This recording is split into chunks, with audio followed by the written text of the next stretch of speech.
Praise the Lord. Praise the Lord. Praise Lord, sir.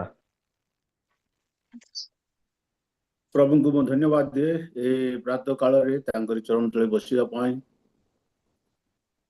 ଆମମାନଙ୍କୁ ସୁନ୍ଦର ସମୟ ଦେଇଛନ୍ତି, ସେଥିପାଇଁ ପ୍ରଭୁଙ୍କୁ ବହୁତ ବହୁତ ଧନ୍ୟବାଦ।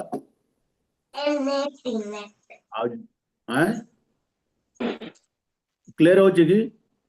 କ୍ଲିୟର ଆସୁଛି ସାର୍। ମୁଁ ଠିକ ଅନୁରୋଧ ଅଛି, ଠିକ କରୁଛି ଅଛି, ସାର୍। ମ୍ୟୁଟ କରନ୍ତୁ ମାଇକ କୁ, ବାକ୍ୟ ସମୟରେ ବାକ୍ୟ ପଢିଲା ବେଳକୁ ମ୍ୟୁଟ ଅନ୍ କରିବେ, ବାକିଟା ଟିକେ ମ୍ୟୁଟ ଟା ବନ୍ଦ କରିଦିଅନ୍ତୁ। Okay sir. Praise the Lord.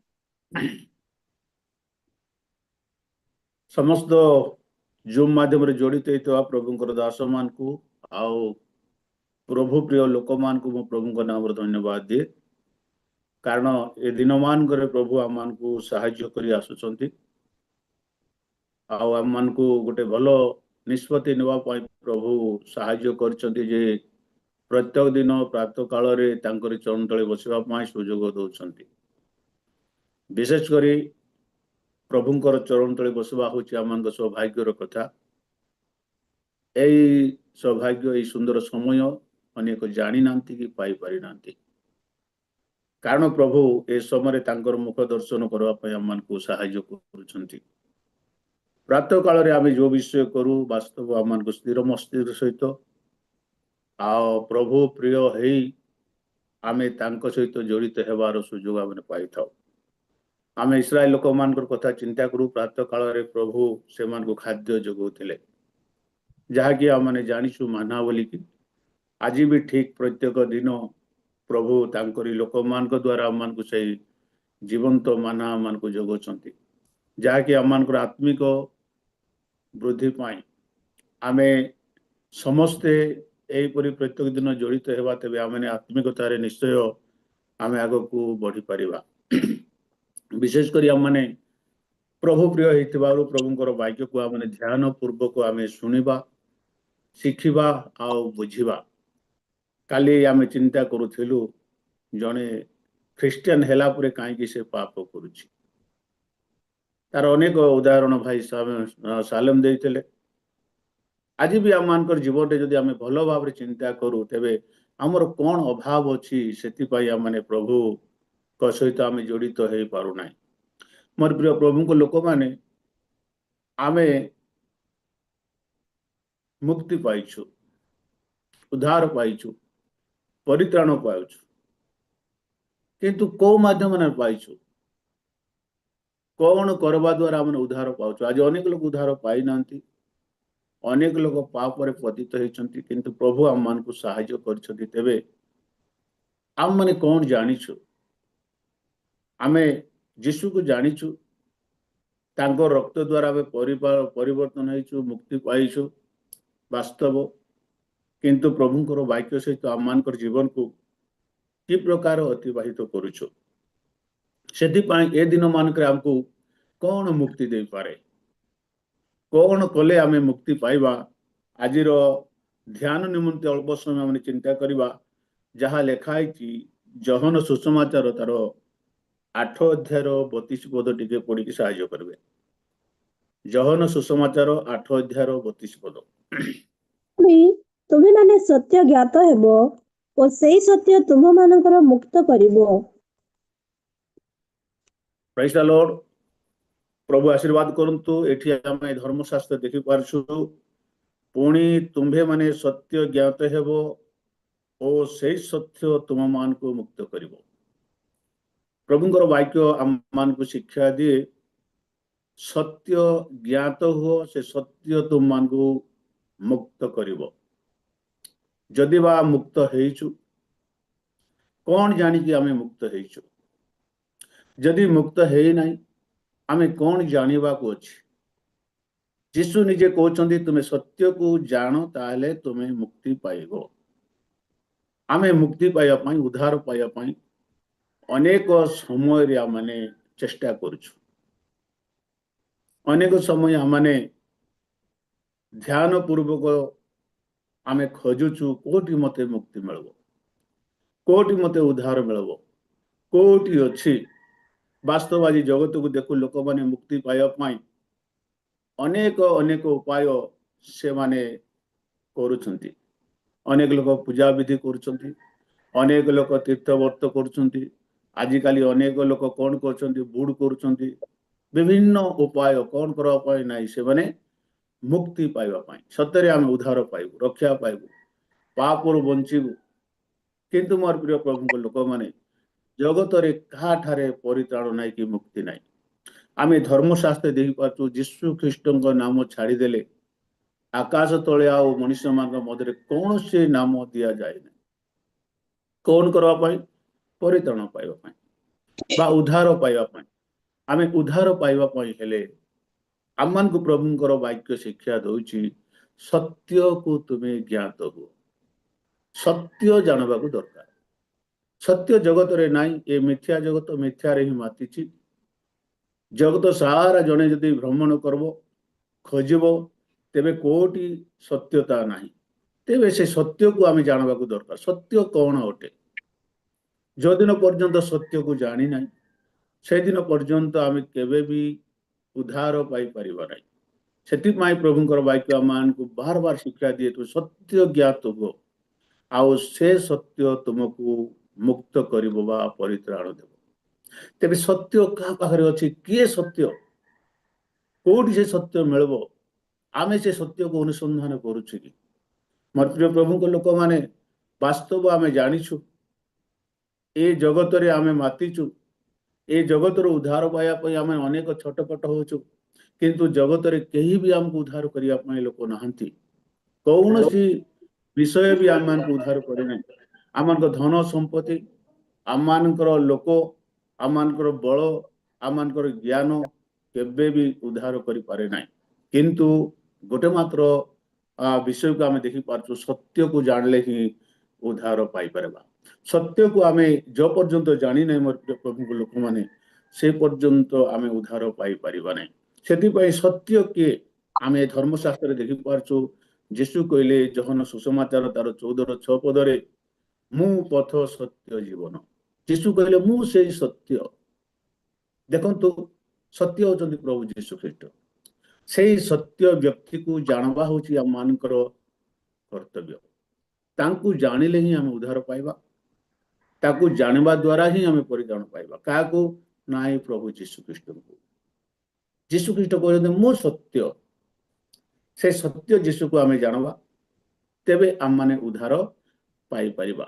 ସେଇ ସତ୍ୟ ଯୀଶୁକୁ ଜାଣିବା ପାଇଁ ଆମମାନେ କ'ଣ କରିବାକୁ ଦରକାର? ଆଜି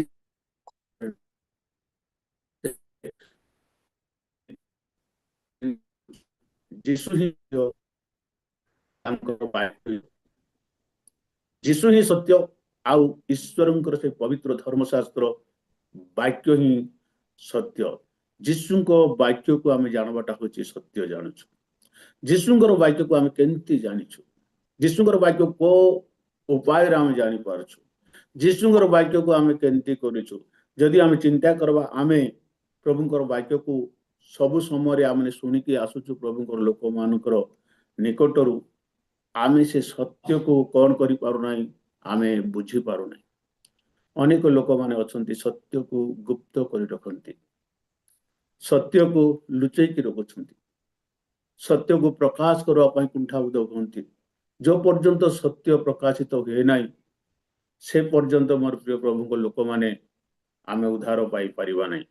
ଆମେ ଜାଣିଛୁ ଯାହା ତାହା ମାନେ କହିବାକୁ ଦରକାର। ଆମେ ସତ୍ୟ ଯୀଶୁକୁ ଜାଣିଲୁ, ସତ୍ୟକୁ ଆମେ ଜ୍ଞାତ ହେଲୁ, ସତ୍ୟକୁ ଆମେ ଆଜି ଜାଣିପାରିଛୁ।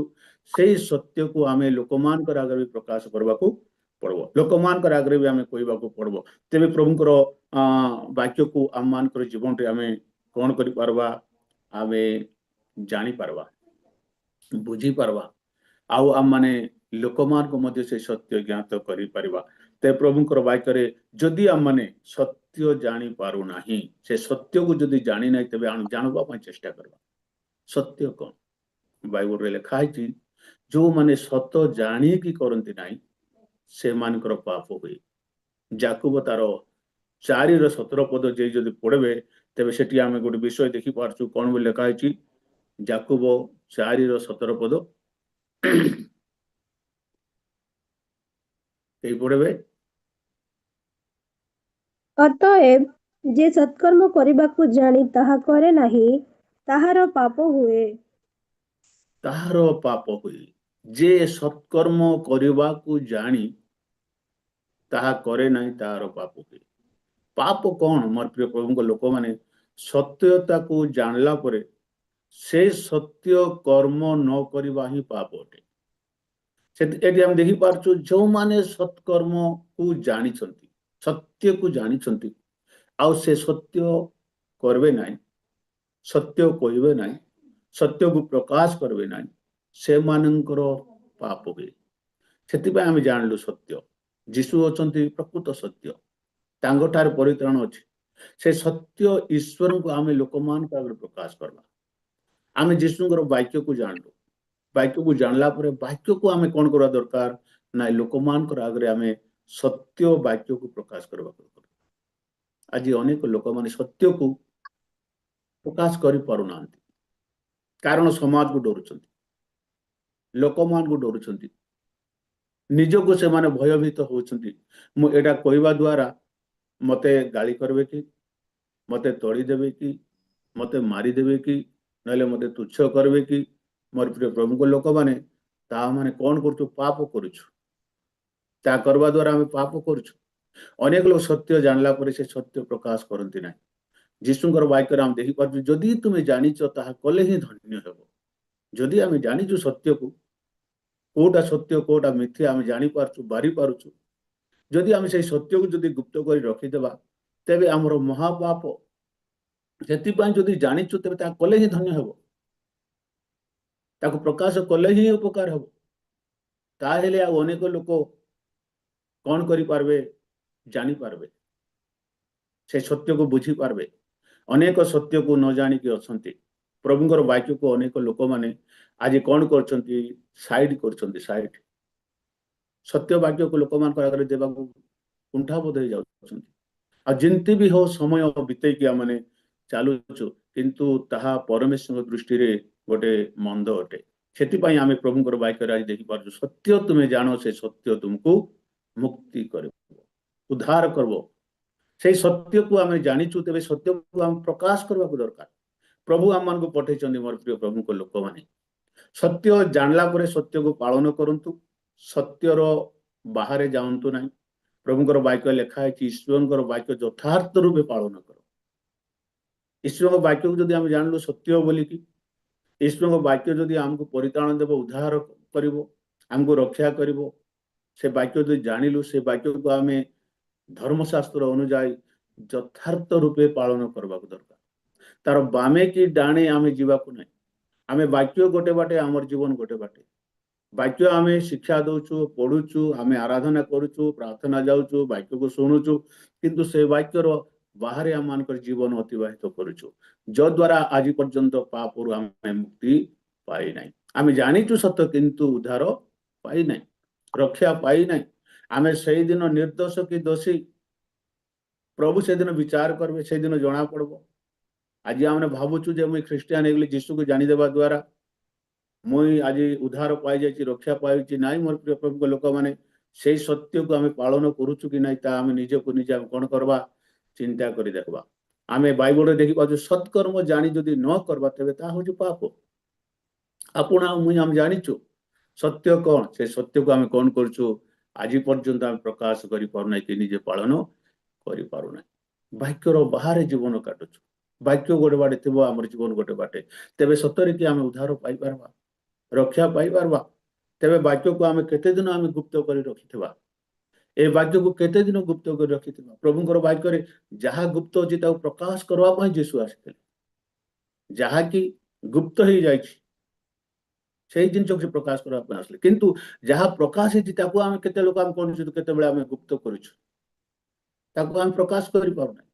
ଆମ ନିଜ ଲୋକ ସତ୍ୟ କହିପାରୁନାହିଁ, ନିଜ ସମାଜକୁ ଆମେ ସତ୍ୟ କହିପାରୁନାହିଁ, ନିଜର ପଡୋଶୀକୁ ଆମେ ସତ୍ୟ ବିଷୟ କହିପାରୁନାହିଁ। ତେବେ ଆମେ ଭୟ ଭିତରେ ଆମେ ଜୀବନ କାଟୁଛୁ। ତେବେ ସେମାନଙ୍କର ଦୋଷ ନାହିଁ, କିନ୍ତୁ ଆମେ ଜାଣିବାକୁ ଦରକାର। ପ୍ରଭୁଙ୍କର ବାକ୍ୟ କହିବା ପାଇଁ ପ୍ରଭୁ ଆମମାନଙ୍କୁ ପଠେଇଛନ୍ତି, ତେବେ ସତ୍ୟ ବାକ୍ୟକୁ ଆମେ ପଠେଇବାକୁ ଦରକାର। ପ୍ରେତ ପୌଲ ଗୋଟେ କଥା କହୁଥିଲେ, ମୁଁ ଯାହା ଜାଣିଛି ଈଶ୍ୱରଙ୍କର ସେଇ ଶିକ୍ଷାକୁ ମୁଇଁ କେବେ ବି ସଂକୁଚିତ ହେଇକି କହିନାହିଁ। आमे जदि पढ़िबा टिके प्रभुंकर वाक्य को तेबे आमे जानी पारबा प्रेरित 20 रो 26-27 पद टिके पढ़ंतु। प्रेरित 20 अध्याय रो 26-27 पद।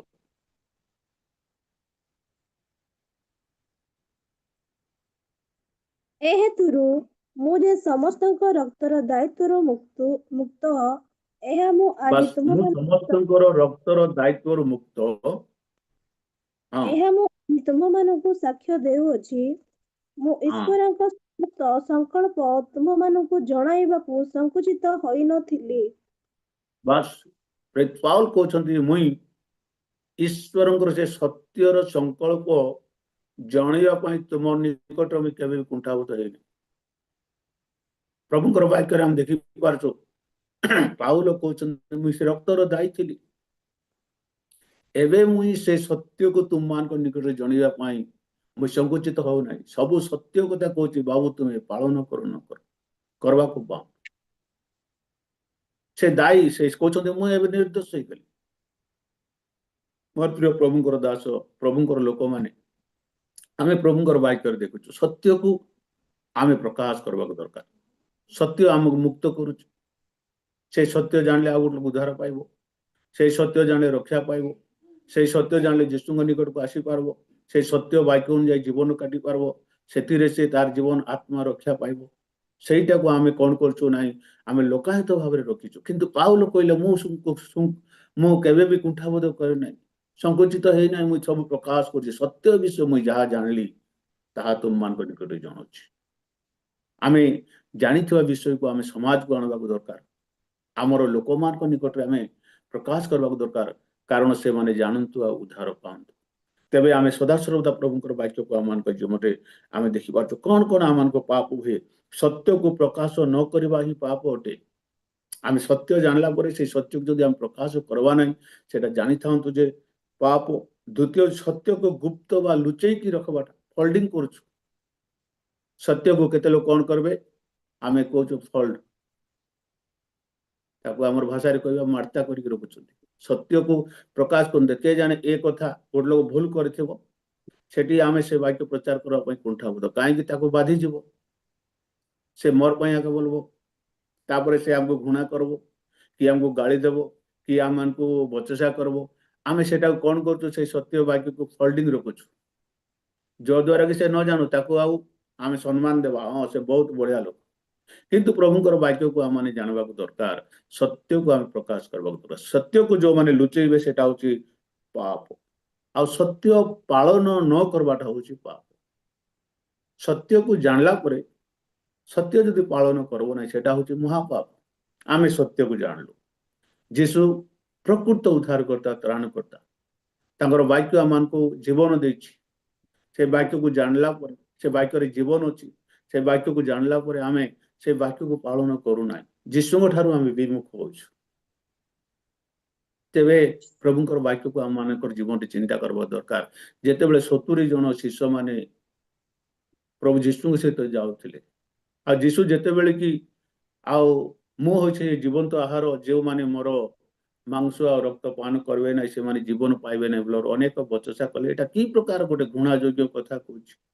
अनेक लोग विमुख होइके पळैले अनेक लोग यीशु को छाड़ी देके एंती घृणा योग्य कथा कहबे एंती कथा गोटे आमे सुनबो कि चलो बोली जेते बेले से माने पळै गले आमे देखि पारुछु आउ किछि लोक रहि गला परे यीशु से मान को कहउछंती कोन तुम माने गलो नाही। जहन सुसमाचार 6 अध्याय 68 पद पढ़ंतु जहन सुसमाचार 6:68 68 6:68 ସିମୋନ ପିତର ତାହାଙ୍କୁ ଉତ୍ତର ଦେଲେ ପ୍ରଭୁ କାହା ପାଖକୁ ଯିବା ଆପଣଙ୍କ ପାଖରେ ଅନନ୍ତ ଜୀବନର ବାକ୍ୟ ଅଛି। Praise the Lord। एटी आमे देखि पारछु तार ऊपर को जदि आमे टिके पडु तेबे से कहले से माने गले तुमे कोन गलो नाही कि से तो सिमोन पितर पचदि प्रभु आमे कोठी को जिवु कार पाखु जिवु कारण तुमको छाड़ला परे का ठारे भी अनंत जीवनर वाक्य नाही। आमे प्रभुंकर वाक्य देखु शिष्य मान को कहले का ठार आज आमे का ठार को जिवा कोठी को जिवा किंतु सेमाने जानले तुम ठारे जीवन वाक्य अच्छी जीशुठारे सत्य वाक्य अच्छी तेबे आमे कोठी को जीवु आज आमर प्रश्न कौन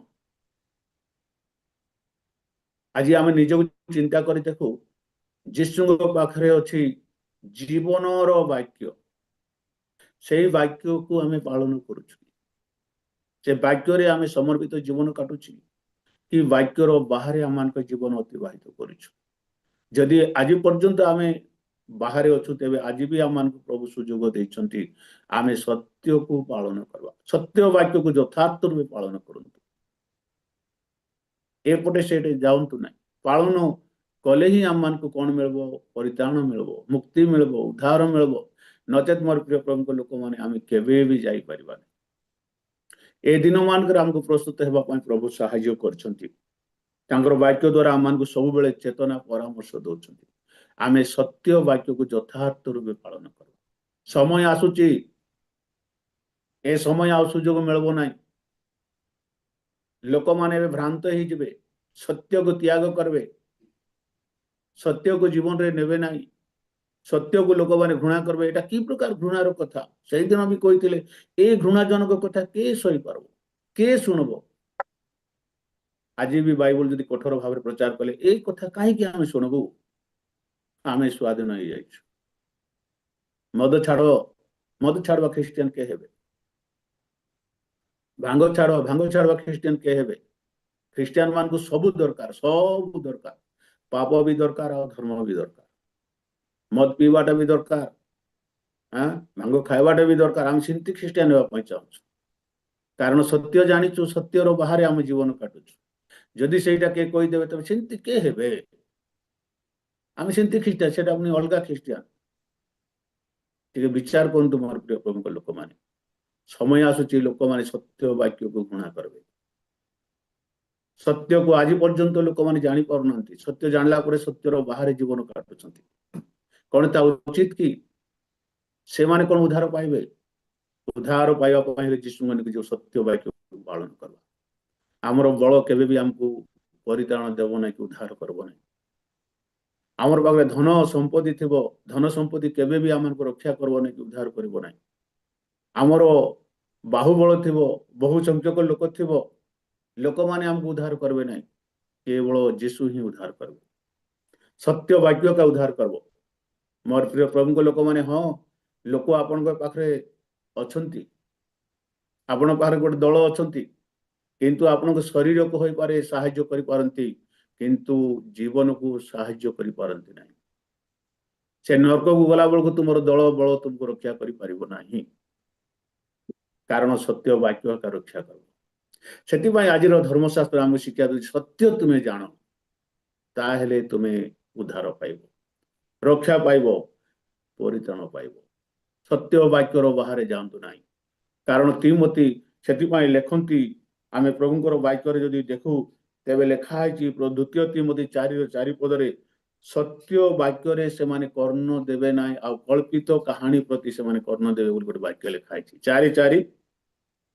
पुणी सत्य वाक्य रे कर्ण न देई कल्पित कहानी प्रति मन देवे बस देखुछु प्रभुंर वाक्य लिखाई एमती गोटे दिन आसबो से समय लोक माने वाक्य को घृणा करबे सत्य वाक्य को सुनवा आदौ इच्छा करबे नहीं कारण शैतान से मान को एमती समय रे एमती से मान को करबो सत्य वाक्य रो बाहर जीवन काटबे एरी लेखा जे सत्य वाक्य प्रति कर्ण न देई कल्पित कहानी गोप सिनेमा स्टोरी विभिन्न प्रकार स्टोरी रे लोक माने माती जिबे आज भी प्राय कल्पित कहानी प्रति लोक माने आकर्षित किंतु सत्य वाक्य रे आकर्षित नहंती वाक्य को से जीवन में पालन करने इच्छा करूना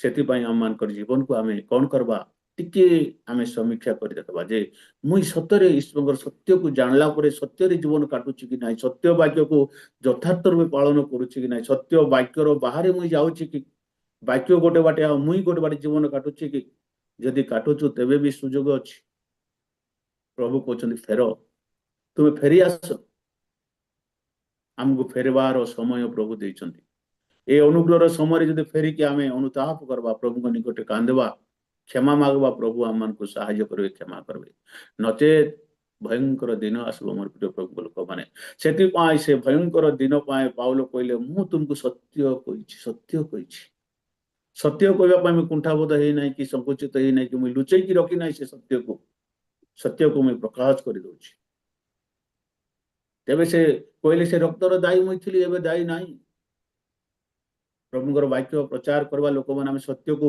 बेले बेले आम गुप्त कर दौचु तेबे सत्य को आम गुप्त करवा केबे भी ठीक ना कारण प्रभुଙ୍କର वाक्य को आम माने जानीचु जानिथिबा वाक्य को आम प्रकाश करने प्रभु कहते से जीशु तांकर महा आदेश रे आम देखी पारछु जाओ मु तुम मान को जो आज्ञा देती से आज्ञा गुड़ी को शिक्षा दियो जीशु तांकर लोक मान कहले मुई जो आज्ञा देती जो विषय कही सेटा से मान को तुम्हें कौन कर शिक्षा दियो आज शिक्षा विभिन्न प्रकार देखी पारछु वाक्य थिबो गोटे पटे आमर प्रचार थिबो अन्य पटे आजिकाली साक्षर लोक मैंने मातिछंती आजिकाली आरोग्यतार लोक मैंने मातिछंती आमे सुस्थ है कि स्वर्ग को जाई परिबा नाही मते गोटे बड़ रोग होइतिला मुई जदि सुस्थ हे देछि तेबे मुई जे स्वर्ग को जीवी बेकार सुस्थ पाई कि लोक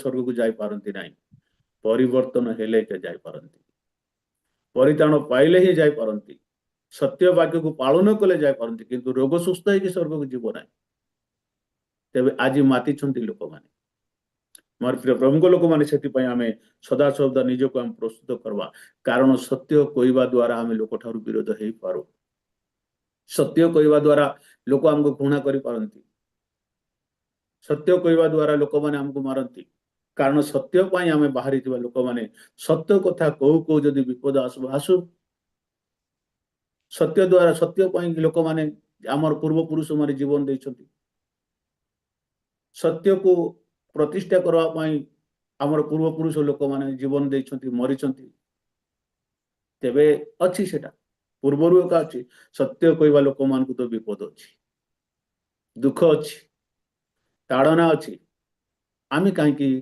संकुचित होगा सत्य को आम गुप्त करवा से आम जिरमिया कथा गोटे देखी पारचु जिरमिया को सदा प्रभु कहले तुम्हें जाइकी इस्राएल लोक मान को कौन कह जिरमिया तार 26 पद टी पढ़ा कौन लिखाई आम प्रभुଙ୍କର वाक्य को आम देखा जिरमिया 26 पद ଯଥା ସଦାପ୍ରଭୁ ଏହି କଥା କହନ୍ତି ତୁମେ ସଦାପ୍ରଭୁଙ୍କ ଗୃହର ପ୍ରାଙ୍ଗଣରେ ଠିଆ ହୁଅ ଓ ସଦାପ୍ରଭୁଙ୍କ ଗୃହର ପ୍ରମାଣ କରିବା ପାଇଁ ଜିହୁଦାର ନଗର ସମୂହରୁ ଆଗତ ଲୋକମାନଙ୍କୁ ଯେଉଁ ସକଳ କଥା କହିବା ପାଇଁ ଆମ୍ଭେ ତୁମକୁ ଆଜ୍ଞା କରୁ ତାହା ସବୁ ସେମାନଙ୍କୁ କୁହ ଗୋଟିଏ କଥା ଛାଡ଼ ନାହିଁ।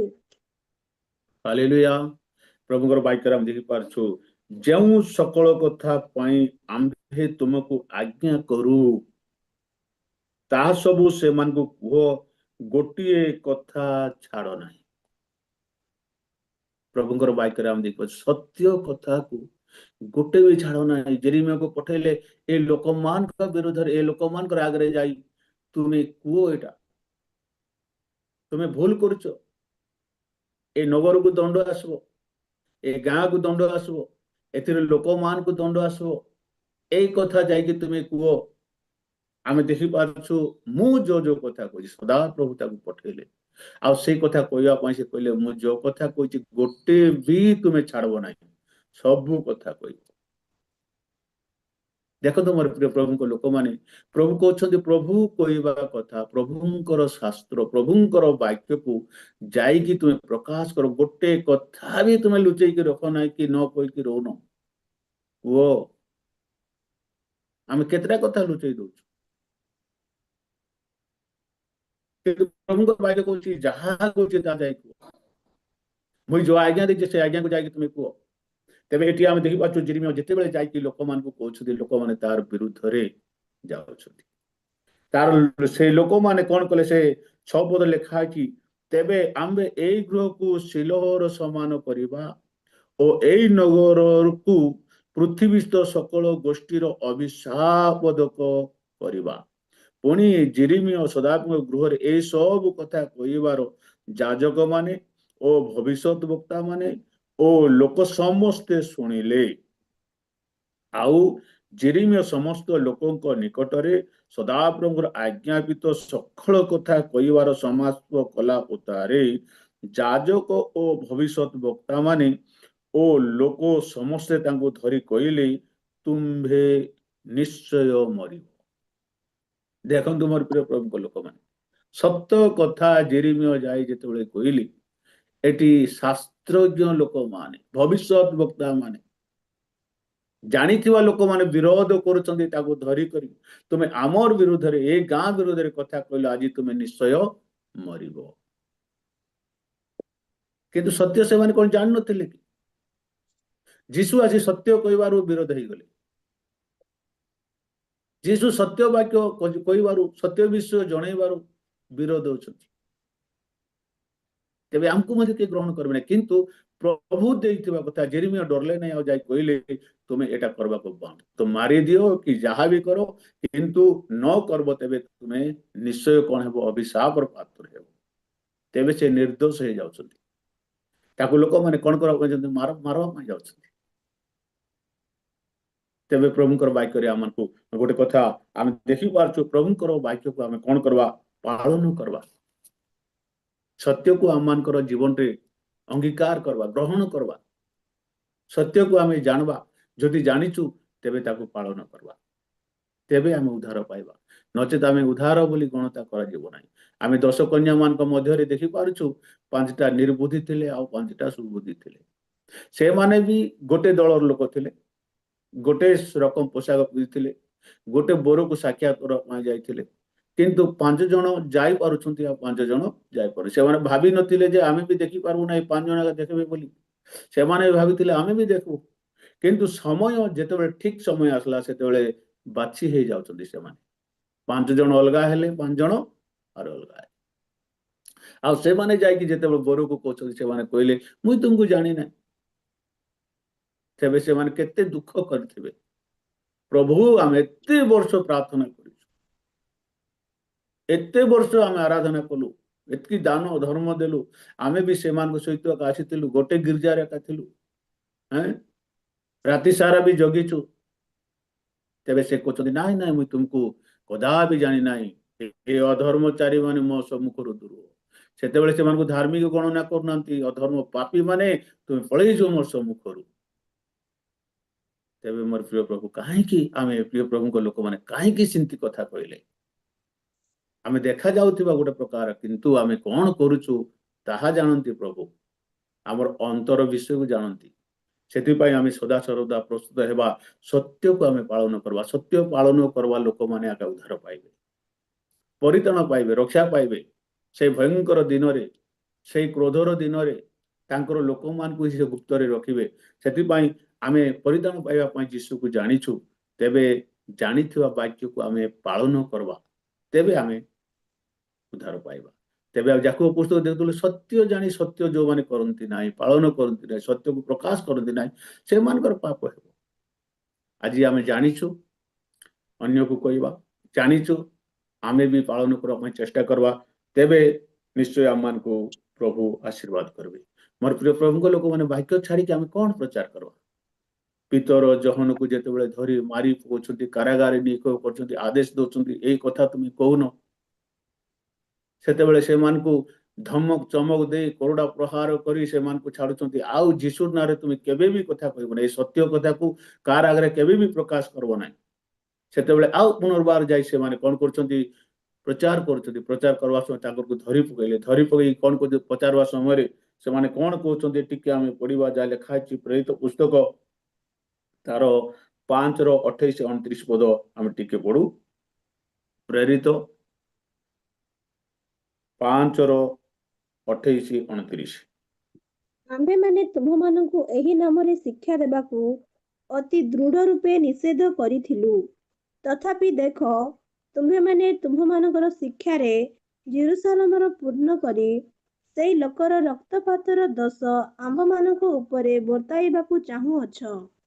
କିନ୍ତୁ ପିତର ଓ ଅନ୍ୟ ପ୍ରେରିତମାନେ ଉତ୍ତର ଦେଲେ, ମନୁଷ୍ୟ ମାନଙ୍କର ଆଜ୍ଞା ଅପେକ୍ଷା ବରଂ ଈଶ୍ୱରଙ୍କ ଆଜ୍ଞା ପାଳନ କରିବା କର୍ତ୍ତବ୍ୟ। ହାଲେଲୁୟା।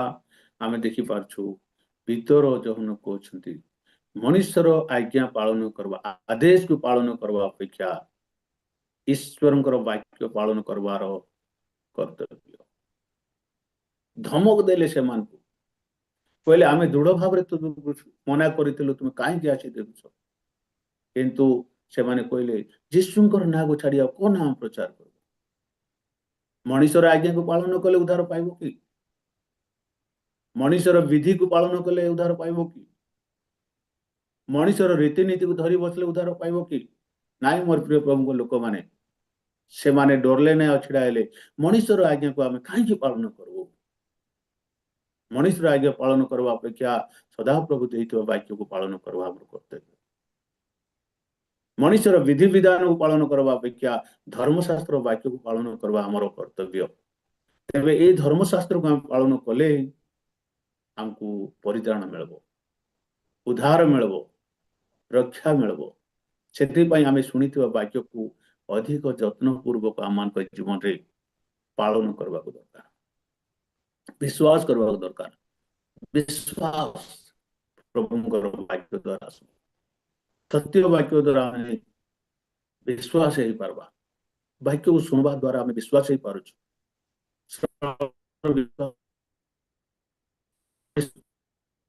ଶୁଣୁଛୁ ଲେଖା ହେଇଛି ପ୍ରକାଶିତ ବାକ୍ୟ ତାର 3 ଅଧ୍ୟାୟର 2 ପଦ ଟିକେ ପଢନ୍ତୁ, କଣ ଲେଖା ହେଇଛି? ପ୍ରକାଶିତ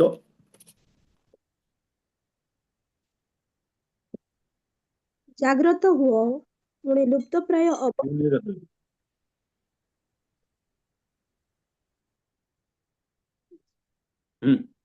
3 ପଢ ବାବୁ। ଏଣୁ କି ପ୍ରକାରେ ଶିକ୍ଷା ପାଇଅଛ ଓ ଶ୍ରବଣ କରିଅଛ, ତାହା ସ୍ମରଣ କରି ପାଳନ କର ଓ ମନ ପରିବର୍ତ୍ତନ କର। ଯଦି ଜାଗ୍ରତ ନ ହୁଅ, ତାହା ହେଲେ ଆମ୍ଭେ ଚୋର ପରି ଆସିବୁ, ଆଉ କେଉଁ ସମୟରେ ତୁମ୍ଭ ଉପରେ ଆସି ପଡ଼ିବୁ, ତାହା ତୁମେ କୌଣସି ପ୍ରକାରେ ଜାଣିବ ନାହିଁ। ବାସ୍, ପ୍ରଭୁଙ୍କର ବାକ୍ୟ ଦେଖିପାରୁଛୁ। ଏଣୁ କି ପ୍ରକାରେ ଶିକ୍ଷା ପାଇଅଛୁ? ପ୍ରଭୁଙ୍କର ବାକ୍ୟରେ ଆମେ ଦେଖିପାରୁଛୁ ସାରଦୀ ମଣ୍ଡଳୀ ପ୍ରତି ଏ ବାର୍ତ୍ତା।